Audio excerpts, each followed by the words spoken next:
A continuación, tendrá lugar la conferencia de clausura del 20º Congreso de la AMSE, que estará a cargo de Inés Dussel. Su conferencia se titula Escuelas y docentes frente a los desafíos de la digitalidad.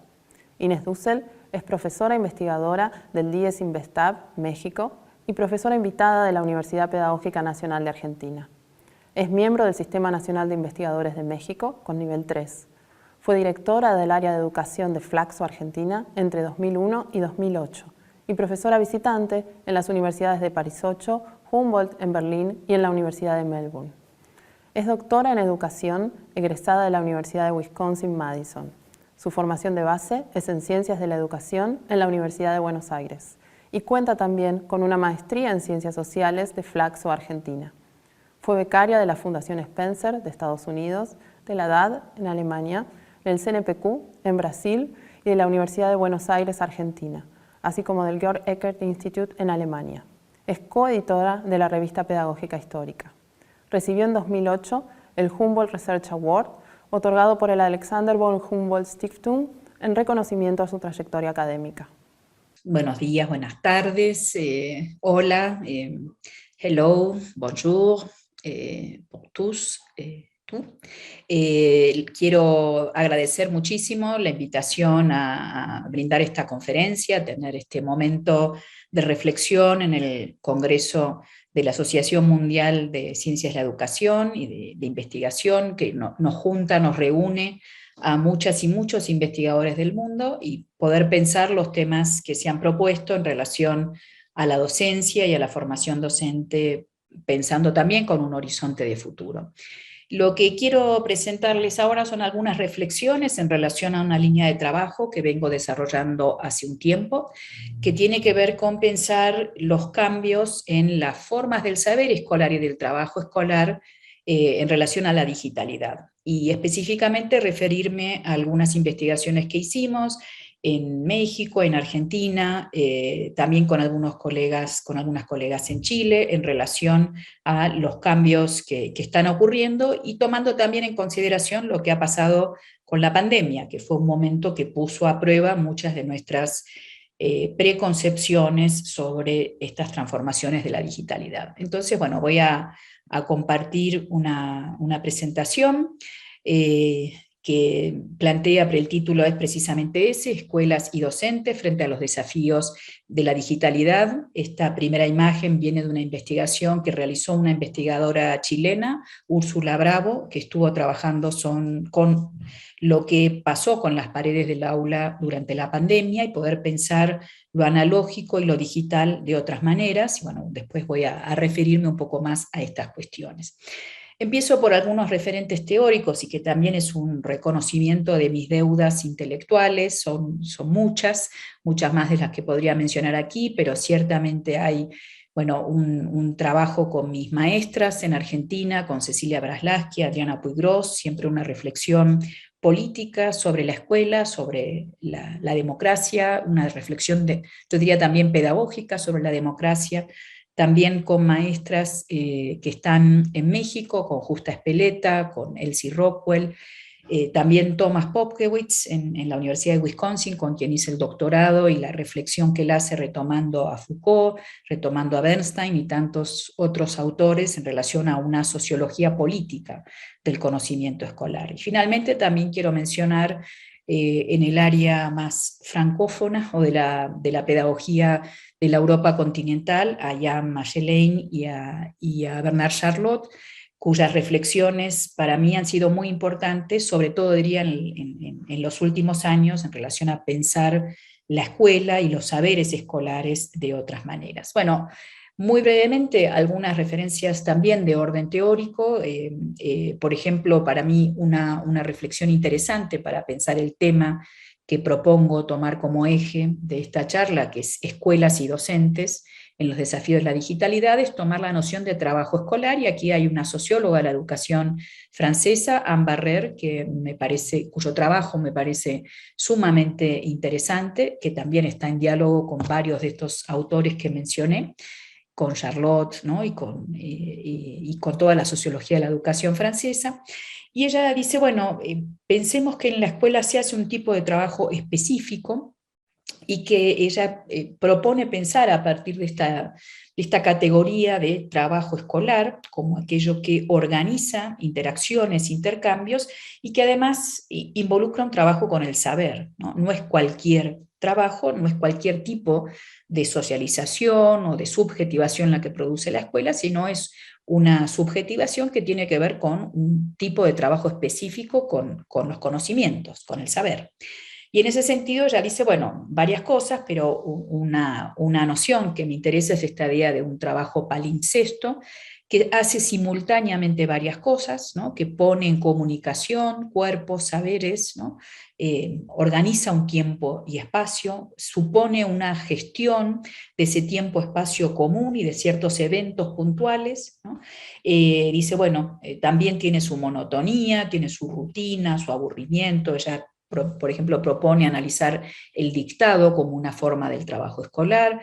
Después, en tiempos digitales, el dictado ya no aparece, pero aparecen otras formas como el trabajo en grupos o la investigación.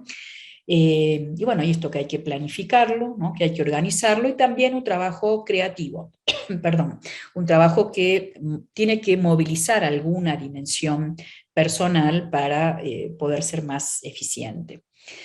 Eh, Ella dice, bueno, además pensar que tiene un componente intelectual y cognitivo muy importante, no hay que olvidarse de esto, involucra una manipulación de objetos, después vamos a ver también con la pandemia cómo estos objetos cambiaron y las pantallas pasaron a ser más importantes, y también ciertas consignas o formas de información. Entonces, este énfasis que pone Barrer en, bueno, pensar el trabajo escolar, pensar eso que se organiza en la escuela, y específicamente, además uno podría decir en el aula, como una preocupación, como una preocupación epistemológica y política también, de qué produce la escuela, qué es la escuela, qué hace la escuela, me parece un elemento bien interesante, y ella en los últimos trabajos discute, bueno, cómo está cambiando esta idea de trabajo escolar. Y yo creo que aquí es muy interesante traer la noción de trabajo escolar a estas condiciones de digitalidad en las cuales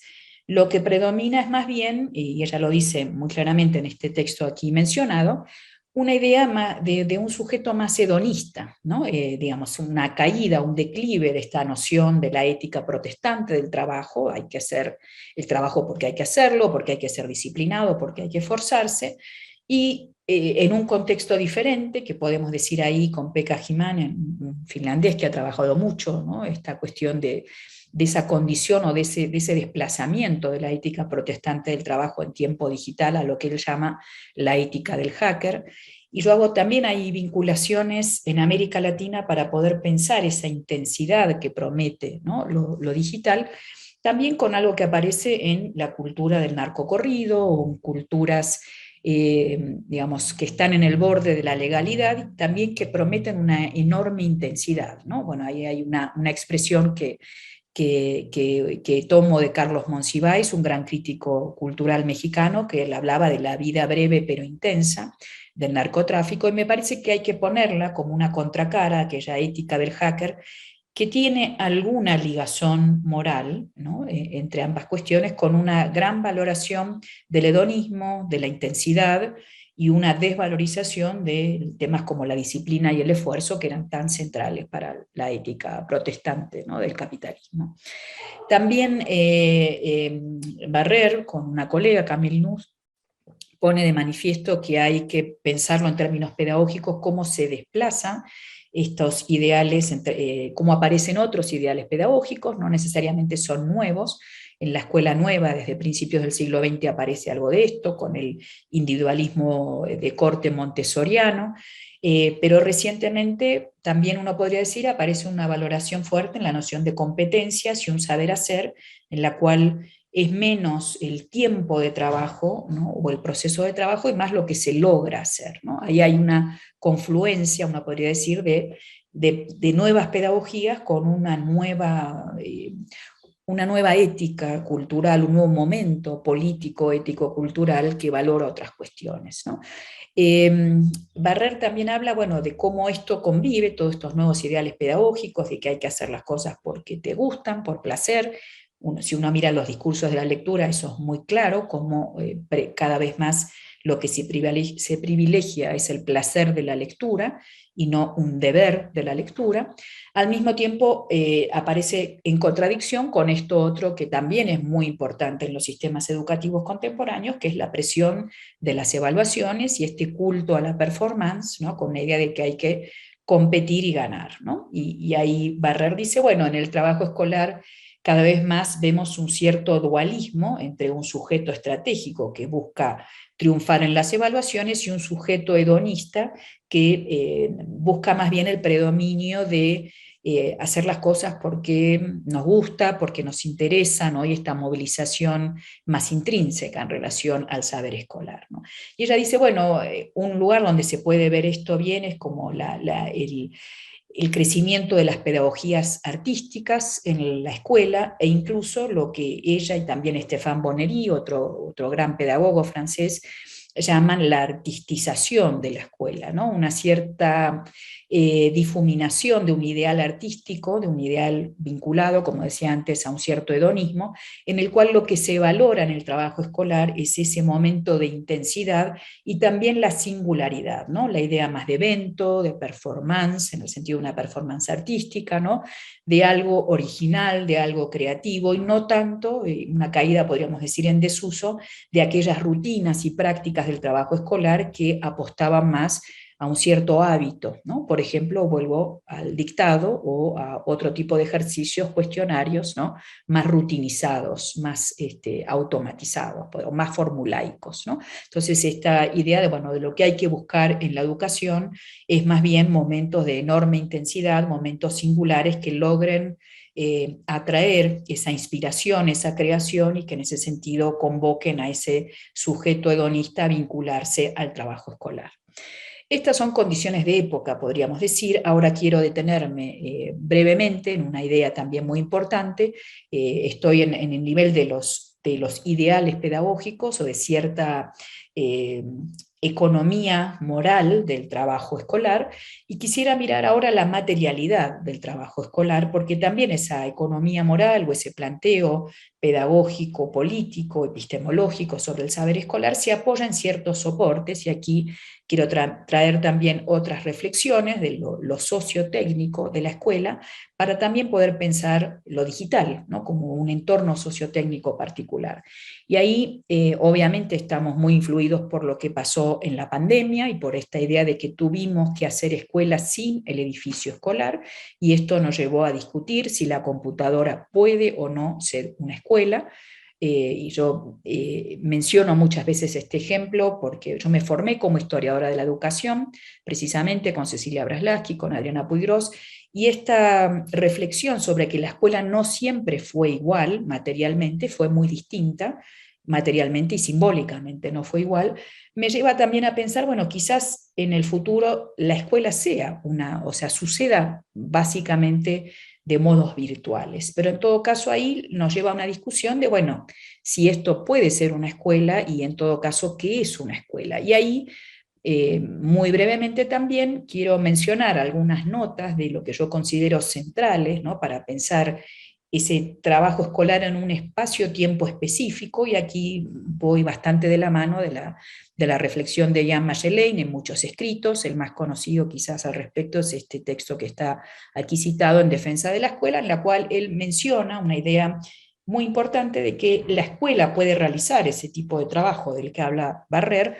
porque logra suspender un espacio-tiempo más definido, ¿no? Porque convoca a un encuentro o conversación intergeneracional en torno a los saberes. Él dice, bueno, ahí se pone algo sobre la mesa en ese encuentro entre docentes y estudiantes y se trabaja eso de una manera específica, ¿no? Él dice también es una relación con el mundo, una cuestión de atender al mundo, de profanar el mundo, de animarse a conocerlo, y en ese sentido también es un espacio en el que se trabaja para lograr cierta autonomía intelectual y afectiva, ¿no? Y de hecho vimos con la experiencia de la pandemia, con un traslado a sede doméstica de lo escolar, a un espacio doméstico de lo escolar, cómo era más difícil, ¿no? En la medida en que no se podía suspender ese espacio-tiempo, lograr este trabajo más autónomo respecto a la mirada familiar, ¿no? En muchos sentidos. Entonces, muy breve un trayecto histórico, pero tenemos esta escuela que imagina Comenio, 1659, con bancos, con una mesa donde se escribe, con un maestro que dice por aquí corrige las faltas, ¿no? Con un pizarrón, una ventana. Esta idea de corregir las faltas la hemos criticado mucho, ¿no? Con esta idea de normalización de la escuela, con un cierto autoritarismo de la escuela, pero me parece que siguiendo a Bernstein podemos leerlo también como esa especificidad de la escuela en pedir una validación pública de aquello que se aprendió, ¿no? Y que dice Bernstein, bueno, si no está ese trabajo de validación pública, la escuela no es escuela, ¿no? Validación pública no quiere decir tachar, corregir, excluir por eso, ¿no? Sino más bien es conversar en torno a aquello que se aprendió. Y creo que este es un aspecto también muy interesante de la escuela moderna sobre todo, ¿no? Pero uno diría también cómo funcionaban las universidades medievales, en la cual, bueno, estaba la argumentación, el debate, el examen, que tenía que ver con dar cuenta de aquello que se aprendió. Uno aprende muchas cosas en muchos lados, pero no en cualquier espacio se valida públicamente ese conocimiento, ¿no? Y esa validación me parece a mí que es lo que también vuelve más posible ese encuentro intergeneracional, ¿no? No es simplemente que dejamos cosas a disposición, sino que también nos interesa qué se hace con ellas, ¿no? Y bueno, qué se hace con ellas puede ser querer formar clones, o qué se hace con ellas puede ser, bueno, queremos dialogar en torno a lo que aprendiste, qué viste, cómo sumaste tu perspectiva, cómo te apropiaste de los saberes, qué saberes estás pudiendo construir desde tu propia trayectoria, ¿no? Esto es algo del trabajo escolar que me parece que es un elemento muy valioso. Y ese trabajo se apoyó en ciertos artefactos, más específicamente, después me voy a detener un poquito más todavía, por ejemplo, en el pizarrón, en el cuaderno, en el pupitre, ¿no? En una estructura que a fines del siglo XIX se consolida como lo que debe ser una escuela y que organiza formas de trabajo específicas, ¿no? Que plantea una superficie común, pero también un espacio de trabajo individual para cada estudiante, ¿no? Esto empieza a cuestionarse muy fuertemente desde principios del siglo XX. Tenemos, por supuesto, las pedagogías montessorianas, que ya mencioné, pero sobre todo diría con la aparición de otros medios como la televisión y la computadora, en la cual empieza a decirse, bueno, ¿hace falta una escuela o no hace falta una escuela? ¿No? Y aquí tenemos a Marshall McLuhan, que escribe en 1960 un texto breve pero muy influyente de las aulas sin paredes, tomando la idea de que en realidad si lo que hace la escuela es prodigar conocimientos, a lo que podemos discutir como buena definición de la escuela. Yo creo que no es la mejor definición de la escuela, o sea, está dejando de lado esto que decía Comenio, de bueno, ¿qué pasa ahí con una conversación intergeneracional en la cual se validan públicamente los saberes? Pero bueno, McLuhan más bien piensa en términos de una transmisión y dice, bueno, ¿para qué necesitamos la escuela? ¿Para qué necesitamos las paredes? La televisión lo hace mejor, la computadora lo hace mejor, y fíjense que él define en ese momento, en un texto un poco posterior de 1967, un ideal de estudiante que tiene que ver con ser investigador, con ser explorador, con ser cazador, y a mí esta idea del cazador me parece un término que hay que rastrear y que hay que seguirle la pista un poco más, ¿no? En la selva de los conocimientos, el estudiante tiene que ser un cazador, ¿no? Bueno, uno podría discutir además también desde el momento en el que estamos ahora, esta percepción de género que está implicada, ¿no? en esa acción de conocimiento.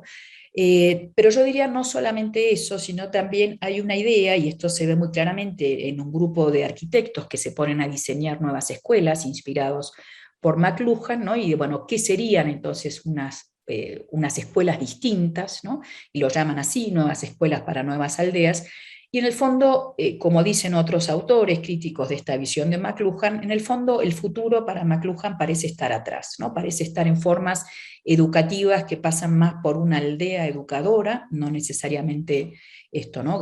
Desinstitucionalizadas, y pensando en más bien esta idea de distribuir conocimientos pensados, yo diría todavía más, como información, ¿no? Entonces, en ese taller que se hace con arquitectos de diseñar nuevas escuelas en 1970, fíjense, no sé si alcanzan a ver, pero es interesante, bueno, esta es una imagen de lo que serían las nuevas escuelas, que serían un montón de cápsulas de aprendizaje individualizadas. donde cada quien, aquí hay una pequeña cabecita, se ve un sillón, ¿no? Es una vista desde atrás que está mirando a una pantalla, la idea de que hay que, ¿no?, acceder a esos conocimientos a través de una pantalla individualizada, muy parecido a lo que son hoy las computadoras personales.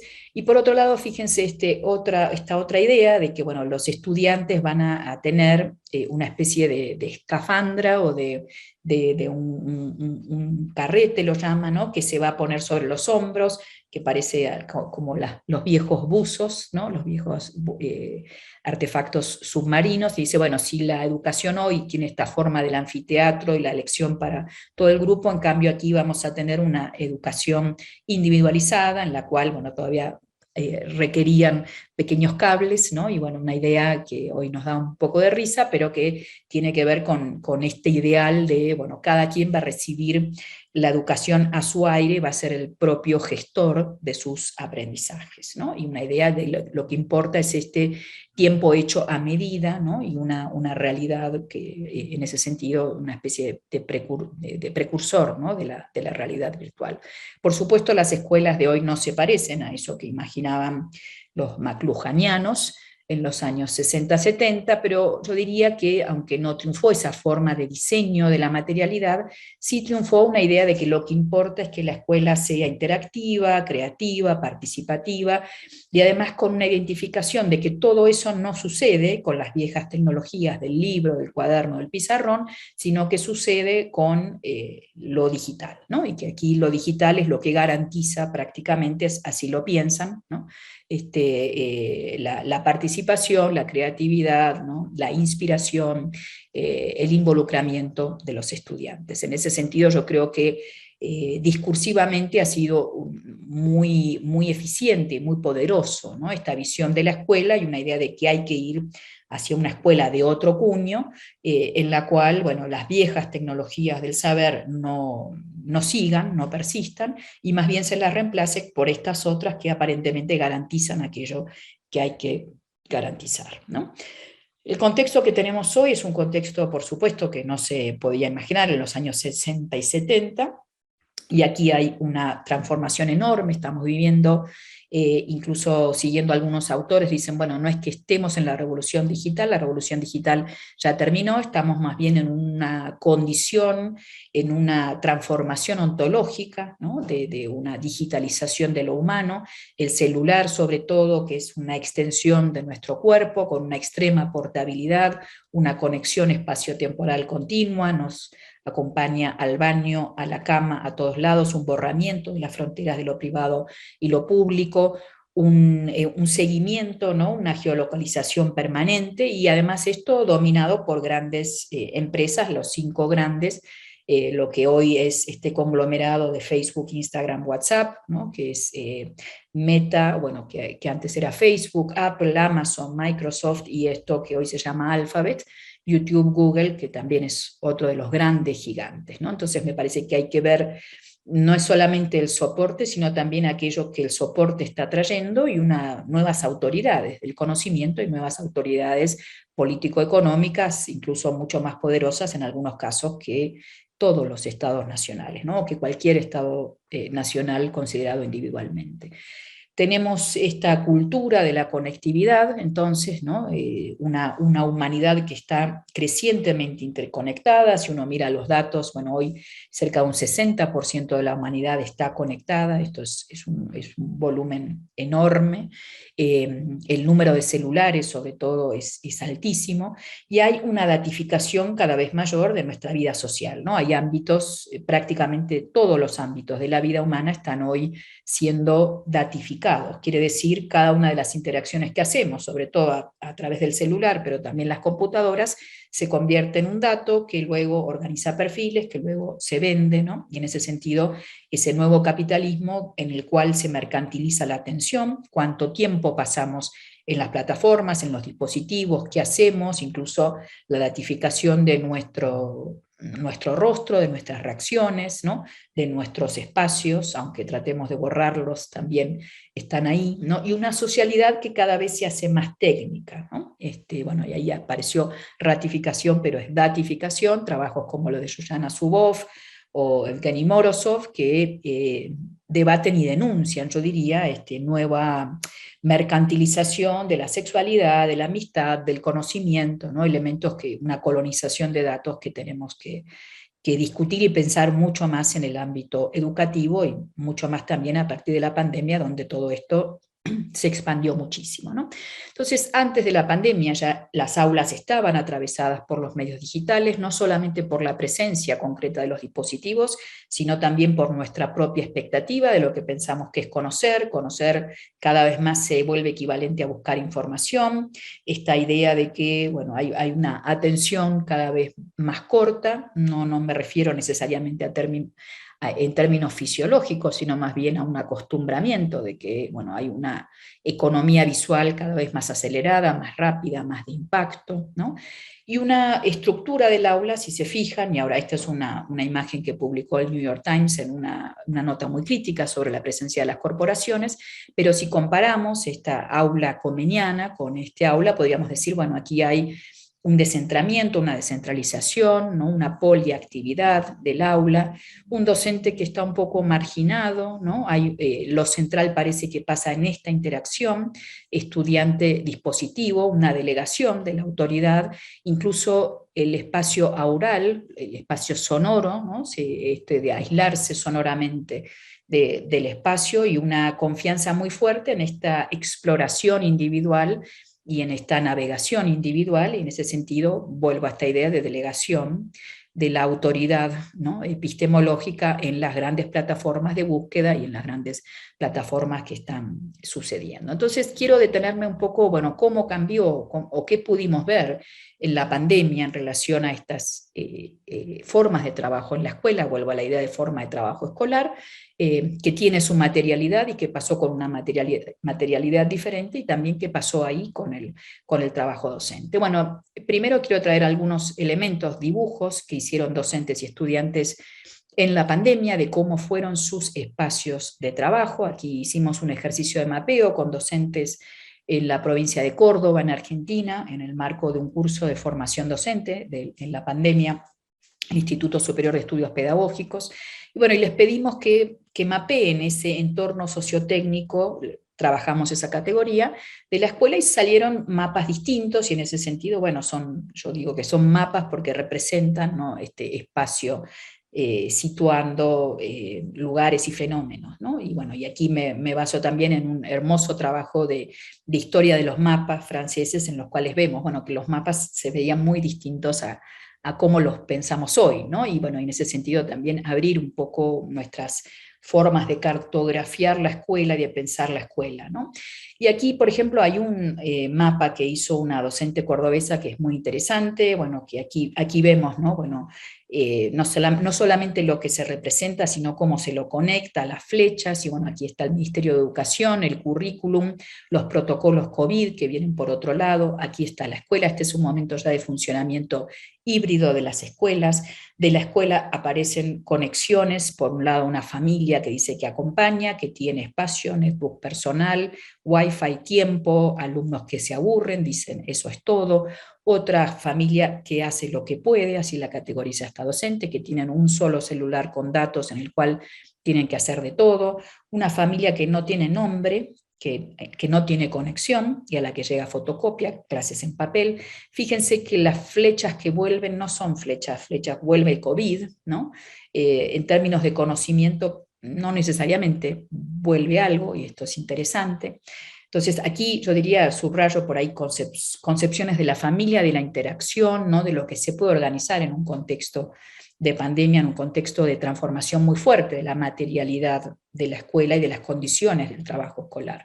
Este es otro mapa del entorno sociotécnico que realizó un docente cordobés, y que, bueno, ahí aparecen muy fuerte las plataformas, ¿no? La clase en primer lugar, acá atrás se ve una foto en blanco y negro del espacio del aula, pero básicamente lo que cobra mucha relevancia es este espacio, lo que se puede hacer de manera sincrónica o asincrónica a través de las grandes plataformas también, ¿no?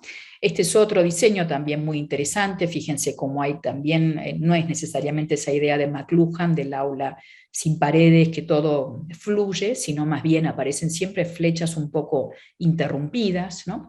Y aquí, bueno, aparece también la idea del cuarto docente, que es biblioteca, aula, oficina, salón de yoga, ¿no? Bueno, la computadora en sus últimos suspiros, bueno, un peso muy fuerte de lo material en el sentido de lo que organiza y lo que dificulta, ¿no? Bueno, en casa, en la escuela con comillas, como con una duda, y incluso esta profesora dice, bueno, tengo en una mano la tiza, el gis, en otra mano el alcohol, y la pregunta, ¿es esto una profe? ¿No? ¿Es esto lo que tengo que hacer?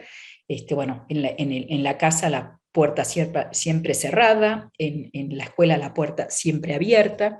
Anne Barrer tiene aquí una idea muy interesante, ella dice, en realidad las puertas del aula tienen que estar entreabiertas, algo cerradas para que haya intimidad, pero también algo abiertas porque es un espacio público, ¿no? Y me parece bien sintomático que esta parezca siempre cerrada y esta siempre abierta, ¿no? Quizás lo que se perdió es ese entreabierto que es tan importante para la escuela como para organizar ciertas condiciones de trabajo. Bueno, y esta centralidad del celular, no puedes deshacerte de mí, por aquí circula todo. Este último dibujo también es muy interesante. Yo lo vinculo con la cuarta pared, ¿no? Con una idea que en la teoría de la comunicación es muy clara. Uno podría decir, bueno, es un poco el aula con paredes o sin paredes, está un poco en el medio, ¿no? Esa cuarta pared era la cámara de la televisión, ¿no? Y entonces estaba el estudio con 3 paredes y la cuarta pared era la televisión. Esta es claramente la cuarta pared que se está transmitiendo. Fíjense las flechas hacia dónde van, ¿no? Este es el único espacio y es probablemente la casa de la maestra, donde las flechas van y vienen, en el resto se prodigan conocimientos, como decía McLuhan. Hay una visión también muy parecida respecto a las casas que tienen mejor conexión, son las casas donde sabemos qué pasa y donde hay muchos signos. Aquí no hay nada, ¿no? En aquella que no hay conexión. Y al mismo tiempo, fíjense, otro dato muy interesante de este dibujo es que los estudiantes están bastante desdibujados, ¿no? La maestra aparece casi con un collage con una foto, aquí aparece una estudiante que tiene correo, etcétera, y los otros se le perdieron en algún sentido, ¿no? Y eso me parece que también es interesante para pensar en esas condiciones que están bastante lejos de lo que imaginaban los McLuhanianos, ¿no? Y más bien hablan de la importancia de ese trabajo colectivo, de una copresencia de los cuerpos, ¿no? De un tipo de interacción que pueda ir en otras direcciones, ¿no? Quiero sumar a esto algunos dibujos que pedimos a estudiantes. En México hicimos una investigación durante el año 2021 sobre la experiencia escolar en la pandemia y con algunos grupos escolares pudimos recopilar también dibujos de los estudiantes. Fíjense qué interesante este dibujo de una niña de una escuela telesecundaria en Guerrero, donde aparece ella sola, y donde aparece la libreta y el lápiz colgando sobre su cabeza, ¿no? Con una desproporcionadamente grandes, estos soportes. Vuelvo a la idea de Anne Barrer, ¿no? Bueno, necesita soportes aunque no son lo más importante, y sin embargo aquí vemos cuánto están pesando para este estudiante. No hay nada en la mesa, ¿no? Uno podría decir, su cara es por lo menos de susto, de sorpresa, pareciera la posición corporal en la que se dibuja. Los niños de primaria también dibujaron, en un caso en una escuela en Baja California Sur, y fíjense también en este caso vemos un pizarrón casi que se le cae en la cabeza con una cuenta grande para un niño de primaria. Aparece el Zoom, ¿no? Ahí con cierta compañía, aparece un niño mirando la televisión. También en todos los casos bastante sueltos, podríamos decir, ¿no? Menos en este caso hay mucha soledad en estos dibujos infantiles. Aquí hay otros 2 dibujos infantiles también muy interesantes, bueno, más de adolescentes. Una casa en una escuela secundaria rural en la cual aparecen bastantes pantallas, quizás más de las que uno esperaría, pero también mucha soledad, ¿no? Y bueno, aquí hay este cuarto que se volvió todo junto, oficina, como decía esa maestra, oficina, biblioteca, salón de yoga, aula, ¿no? Está todo junto, no hay ventanas, ¿no? No hay otras, ¿no? No hay otras interacciones. Y este es el único dibujo que encontramos en el que hay una fuera, ¿no? Y esto fue también interesante, si se fijan, ¿no? Como en los dibujos anteriores prácticamente no hay espacio exterior, ¿no? salvo en el del Zoom, pero tampoco, es un conjunto de ventanitas. En este caso es muy interesante este dibujo de un varón de 14 años que está mirando por la ventana y está notando el mundo. Aquí si logran verlo, hay un árbol, hay unas casas, hay un camino, ¿no? Esta idea de tomar nota del mundo, esta idea magellaniana de la escuela, es el único dibujo de los que recopilamos en los que vimos algo de eso, ¿no? Y me parece que ahí también habla de la importancia de una cierta materialidad escolar para producir otro tipo de trabajo. Me centro un poco más en el trabajo escolar que tuvo lugar en esta heterogeneidad de lo digital en la pandemia. Sabemos que no es para nada las condiciones ideales, pero bueno, también eso dice mucho, lo digital depende mucho de condiciones materiales, socioeconómicas, culturales, y vimos que esa heterogeneidad volvió muy difícil, aun cuando hubieran celulares o hubiera computadora en las casas, que se sacara el provecho que se pensaba que se podía sacar, ¿no? Y vuelvo a esta idea de estos soportes en los que se apoya el trabajo escolar, y aquí hay un texto para mí muy interesante de Jean Ebrard, un gran historiador, inspector de escuela francés. Él habla de la lección y el ejercicio y las prácticas de escolarización, y él dice, bueno, la lección y el ejercicio fueron un modo didáctico de trabajo, que permitió coordinar un grupo, ¿no? Y como dice Barrera, esa coordinación de un trabajo, de tiempos de trabajo colectivo con tiempos de trabajo individuales, ¿no? Y se apoyó mucho en el pizarrón y en el cuaderno pupitre, ¿no? Está el cuaderno que permitía seguir procesos de trabajo, y el pizarrón que permitía de una manera muy económica comparar aquello que se hizo con lo que era correcto o lo que se producía colectivamente, ¿no? Entonces, Ebrard, en este texto de 1995, todavía apenas difundiéndose las computadoras personales, él dice, bueno, habrá que ver cómo entra la computadora a las aulas, probablemente sea mejor en la escuela secundaria, donde importa más un trabajo terminado, y sea más difícil de incorporar en las prácticas de primaria, donde nos importa seguir procesos de trabajo, y muchas veces en la computadora se pierde ese proceso de trabajo en función de que lo que importa es hacerlo bien y de manera correcta, ¿no?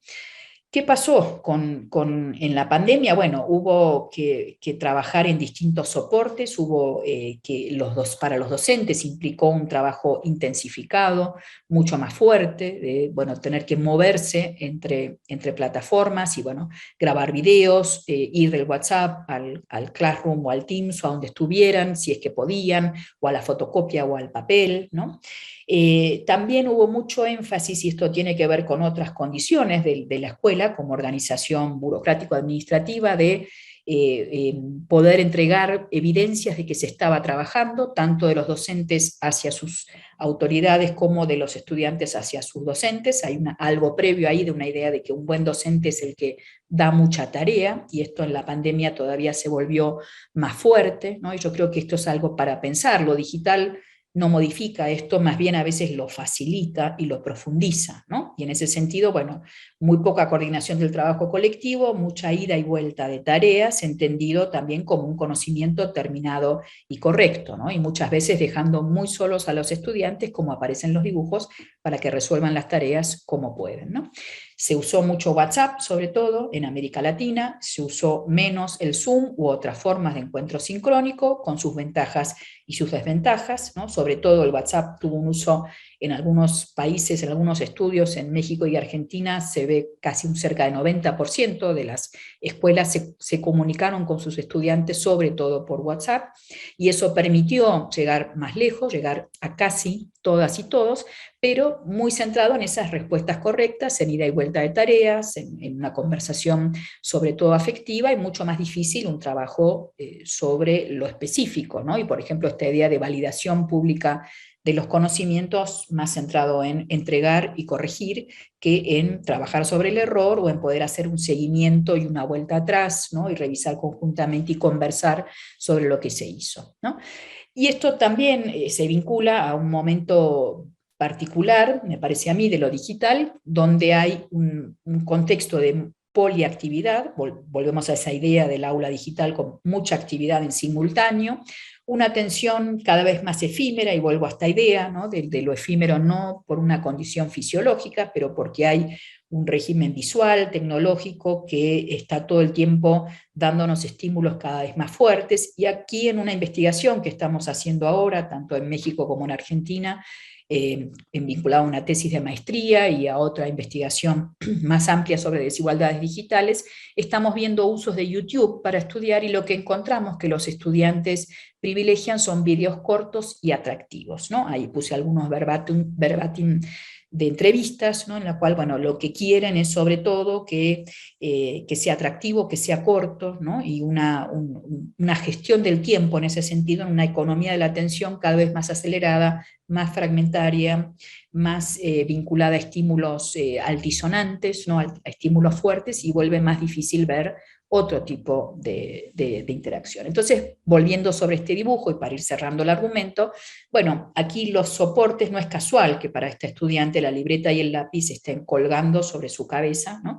Y que no haya ahí acompañamiento, no haya ahí el famoso andamiaje que tiene que hacer la escuela, y que en estas condiciones de desigualdad, en estas condiciones también pedagógicas, diría yo, de quizás énfasis desplazados hacia lugares que no deberían estar, bueno, hay mucha soledad infantil, ¿no? Y en ese sentido también toda la idea de que la pandemia desarrolló autonomía, habría que cuestionarla, más bien esta autonomía, como dijo un director de telesecundaria en Guerrero, México, dice, bueno, yo, un profesor me pide si lo puedo ayudar, y yo le digo, bueno, usted es autónomo, no puede estar, ¿no? Yo no lo conozco, me parece que lo que hagan bien está bien, ¿no? Entonces hay una autonomía ahí, más bien, más que autonomía, diría yo, mucha soledad y mucha fragmentación, ¿no? En las formas de trabajo. Entonces, hice una reflexión sobre las escuelas en pandemia que tratan de poner de relieve algunos problemas que yo creo que ya estaban implícitos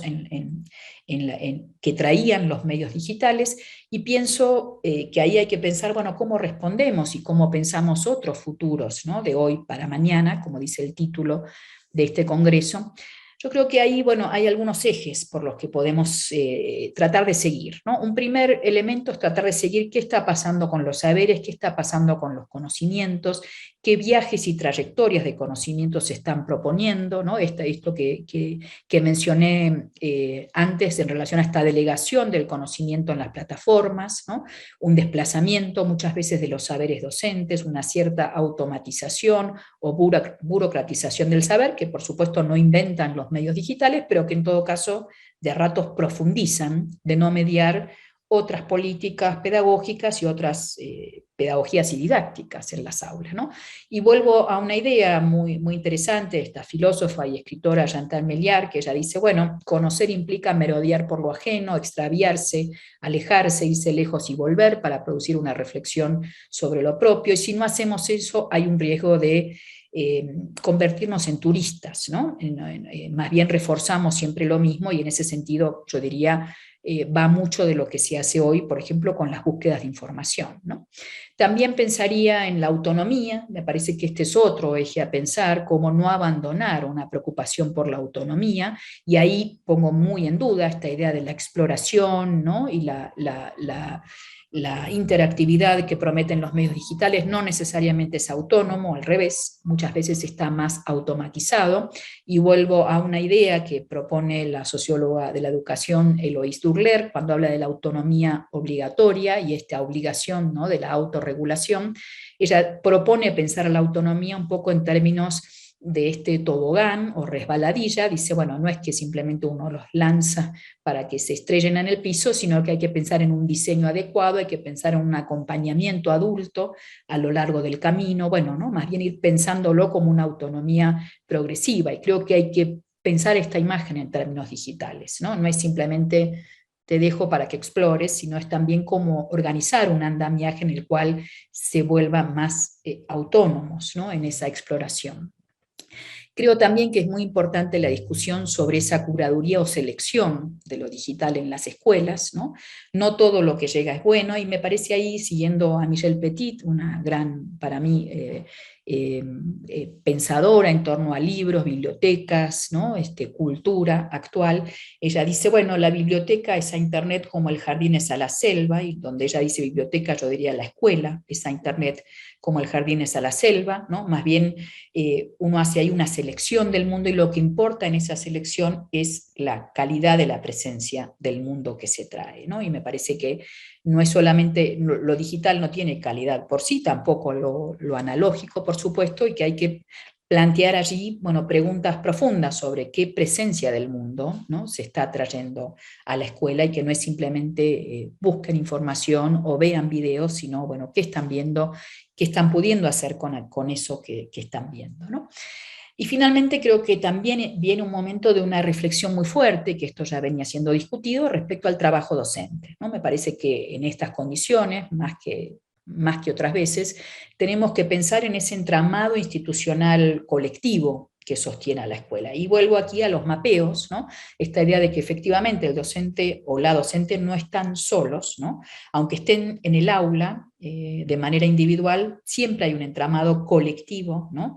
que nos sostiene. Hay muchas demandas que no se pueden cubrir individualmente, y me parece que ahí hay que producir cambios fuertes en la organización y la ética del trabajo, y también en la identidad, ¿no? Porque las identificaciones, esos modelos que estaban organizando todo, bueno, me parece que hay que repensar un poco más cuáles son esos modelos y cómo estamos formando a los docentes para realmente consolidar esas tramas colectivas del trabajo, ¿no? Y esa posibilidad de producir conocimiento en torno a su propia práctica. Cierro con esta imagen de, bueno, ¿qué es entonces una escuela? Como dije inicialmente, para mí la escuela puede tomar formas muy distintas, pero en todo caso, si hay una imagen que yo rescataría, y es una imagen que no tiene tanto de lo digital, pero podría tenerlo, es este encuentro intergeneracional, esta forma de trabajo y de conversación, es traer algo a la mesa, es traer una cierta terceridad de conocimiento frente a la cual los estudiantes también van construyendo una posición propia, ¿no? Y van construyéndola colectivamente en esa conversación que se organiza literal o metafóricamente en las escuelas, ¿no? Y me parece que en ese sentido también tienen que ser espacios que den la bienvenida a las nuevas generaciones, tienen que ser espacios democráticos, hospitalarios, y que piensen que esa conversación tiene que darse en un marco de respeto, de dignidad, ¿no? y de profundo amor por eso que queremos construir, por el mundo, ¿no? Por ese mundo en común que estamos construyendo. Bueno, muchísimas gracias, y aquí quiero terminar mi presentación, y bueno, espero poder continuar la conversación por otras vías. Con los interesantes aportes de la profesora Inés Dussel, damos por concluido el 20º Congreso de la AMSE. Les agradecemos a los y las docentes investigadores y a los y las estudiantes que han participado, a todos aquellos que han tenido interés en seguir las instancias plenarias transmitidas vía streaming, a los referentes académicos que nos han acompañado en el panel de apertura y en la conferencia de clausura, a los referentes institucionales de la UNIPE, de la UNSAM y de la AMSE.